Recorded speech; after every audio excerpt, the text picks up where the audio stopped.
판토텐산을 먹고 탈모가 생겼어요. 돌아올까요? 너무 무섭습니다. 돌아옵니다. 비오틴 결핍에 의한 탈모의 경우 비오틴만 충분히 보충해주면 무조건 돌아옵니다. 반갑습니다 여러분. 오늘은 판토텐산 새로운 가이드로 가보겠습니다. 판토텐산 효과가 좋은 대신에 탈모 부작용이 있었습니다. 제 영상에서 판토텐산과 비오틴의 관계에 대해서 처음으로 설명을 드렸었고, 많은 분들이 탈모 없이 판토텐산을 복용 중에 있으십니다. 이를 바탕으로 많은 제품들이 이후에 출시가 되었습니다. 판토텐산을 드시고 꿀피부가 되신 분들, 효과를 보신 분들이 굉장히 많은데요. 판토텐산이 이러한 좋은 효과, 뒷면에는 탈모라는 부작용이 있었죠. 전 영상들이 올라가기 전까지 많은 분들이 꿀피부를 얻고 모발을 잃었습니다. 여러분들, 피부와 머리털 둘 중 하나 선택하라면 뭘 선택해야 할까요? 둘 다 놓치고 싶지 않죠. 뭐 그런 겁니다. 판토텐산에 의한 탈모 원인은 비오틴과의 경쟁 관계 때문에 생기는 현상이며, 이 때문에 판토텐산 메가도스를 할 때 비오틴을 보충하게 되면 판토텐산의 장점만 온전히 누릴 수 있게 됩니다. 이런 제품들도 출시가 되었더라고요. 비오틴과 판토텐산의 밸런스를 의식해서 만든 제품인데요. 물론 제가 만든 건 아닙니다. 비오틴과 판토텐산의 비율이 맞춰져 있다는데 굳이 이런 제품까지 드시지 않으셔도 됩니다. 비오틴의 양이 너무 많습니다. 어느 하나 가져가기 힘든 제품이라고 오히려 볼 수 있겠네요. 다시 판토텐산으로 돌아와서 핵심 포인트, 목표는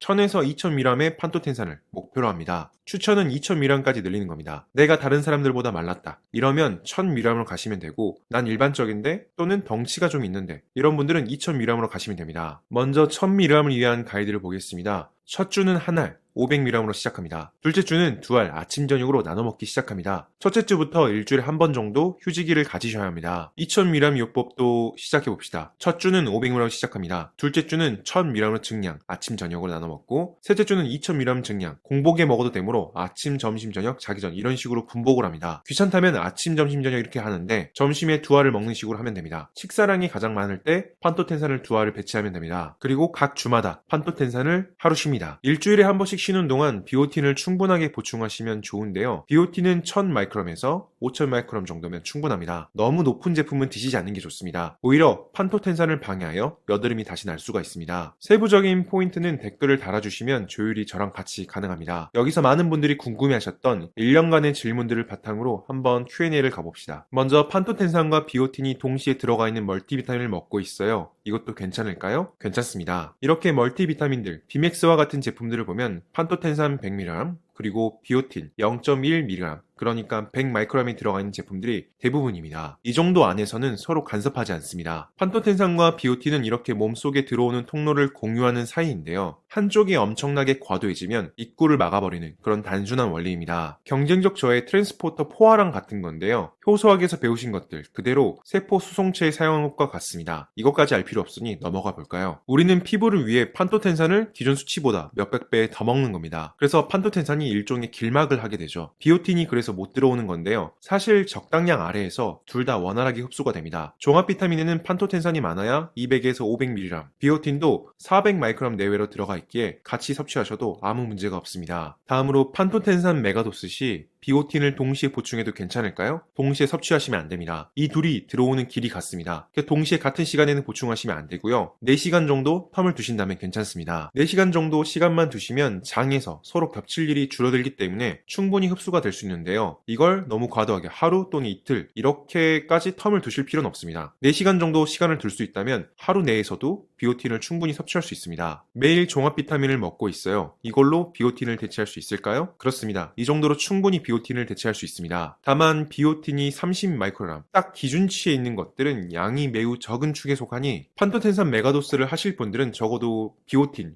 100마이크롬 이상, 여기에서처럼 0.1mg 이상 들어간 제품을 드시는 게 좋습니다. 다만 여기서 주의할 점, 정말 주의할 점, 화농성 여드름이 있는 분들은 판토텐산 초기요법에 멀티비타민은 안 됩니다. 종합 비타민의 다른 건 다 괜찮지만 비타민 B12가 여러분들 여드름에는 좋지 않을 수 있습니다. 얼굴에는 여드름을 일으키는 여드름 세균이 있습니다. C. 아크네스라는 녀석인데요. 예전에는 P. 아크네스로 불렸죠. 비타민 B12는 우리 몸에 활기를 넣어주고 에너지를 만드는 비타민인데요. 이 비타민이 우리 몸에도 좋잖아요. 사실 세균한테도 좋습니다. 세균이 얼굴에 있으면 비타민 B12의 도움을 받아 아주 건강해집니다. 이 논문을 봐볼까요? 이 부분만 봐도 충분합니다. 10명 중 1명은 비타민 B12 보충 일주일 후에 여드름이 발생했습니다. 아주 끔찍한 일이 발생했죠. 건강하고자 먹었던 비타민이 세균까지 건강하게 해서 이 녀석들이 무럭무럭 자라서 여드름을 일으킵니다. 비타민 B12 수치가 낮을 때는 결과는 이 아크네스라는 세균이 포피린을 크게 분비하지 않아서 피부는 멀쩡하고 건강합니다. 비타민 B12가 증가하면 포피린이 증가하고 여드름을 발생할 가능성이 높아집니다. 피부를 위해 건강을 위해 먹었던 멀티비타민이 세균도 활성화시켜서 문제를 일으키니 판토텐산 메가도스를 시작할 때는 멀티비타민 초기에는 같이 드시지 않는 게 좋습니다. 여드름이 어느 정도 치료가 되고 피지 분비가 줄어들게 되면 세균들도 먹을 게 없으니 사멸하게 되는데요. 초기에 비타민을 넣어주면 이 초기 과정이 길어질 수가 있습니다. 그래서 판토텐산 요법을 하시는 분들은 종합 비타민이 물론 비오틴을 대체할 수 있지만 가급적 드시지 않는 게 좋고요. 한두 달 정도 지나고 나서 섭취하시는 게 좋습니다. 종합 비타민을 드시지 않으니 아연과 비타민 D는 피부를 위해서 따로 섭취하시는 게 좋습니다. 아니 나는 괜찮던데 종합 비타민도 먹고 판토텐산도 먹고 효과를 잘 보았는데 무슨 말이야? 궁금증이 생길 수 있습니다. 여기 논문에서도 보면 10명 중 1명이라 10%예요. 꼭 발생하지 않습니다. 이런 원인조차 제거하며 가는 게 더 안전합니다. 이런 분들은 얼굴에 세균이 적어서 그럴 가능성이 높습니다. 그냥 내재적인 문제로 피지 분비가 늘어났던 것이고 판토텐산이 이를 조절하면서 꿀피부가 되신 거죠. 그리고 비타민 B12를 먹는다고 모든 사람의 여드름 세균이 늘어나는 건 아니라 10%의 확률에 해당합니다. 그렇지만 어느 분들에게는 일어나는 문제라 이런 분들 비타민 B12만 피하셔도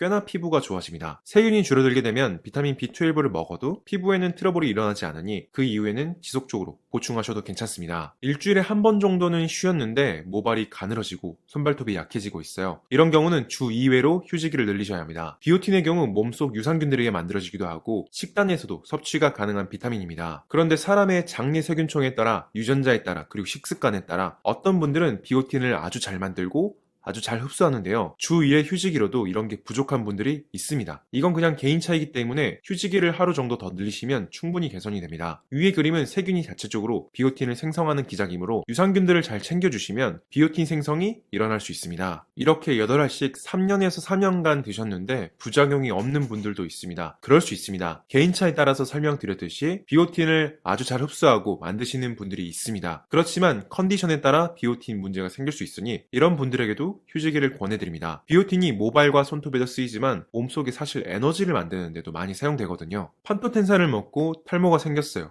돌아올까요? 너무 무섭습니다. 돌아옵니다. 비오틴 결핍에 의한 탈모의 경우 비오틴만 충분히 보충해주면 무조건 돌아옵니다. 여러분들 모근이 살아있는데 영양성분, 건물을 쌓아 올릴 시멘트와 철근이 지금 부족해서 잠시 주춤한 상태라고 보시면 됩니다. 그래서 재료만 충분히 공급되면 다시 살아나니 크게 걱정하지 않으셔도 됩니다. 판토텐산을 먹고 여드름이 오히려 더 올라왔어요. 어떻게 해야 할까요? 이건 두 가지 케이스로 나뉩니다. 첫 번째 알러지 반응. 판토텐산 메가도스에 알러지가 있는 분들이 발견되었습니다. 이런 분들은 섭취하시면 안 됩니다. 다른 방식을 찾으셔야 합니다. 일단 중단을 해주심이 맞고 2주 정도 휴약기를 가진 후에 다시 시도했음에도 같은 영상이 발견되면 드실 수가 없는 체질입니다. 두 번째로 판토텐산의 피지 감소 효과로 인하여 나타나는 과도기적 현상입니다. 저는 명현현상이라는 말을 좋아하지는 않는데요. 명현현상이 정확하게 밝혀진 약들이 있습니다. 판토텐산과 메커니즘은 같지 않지만 그 과정이 비슷한 여드름 약인 이소티논, 로아큐탄이라는 약들이 있습니다. 이러한 약들은 피지 분비를 억제하여 피부를 꿀피부로 만들어주는 약들인데요. 여드름 치료제인 이런 약들조차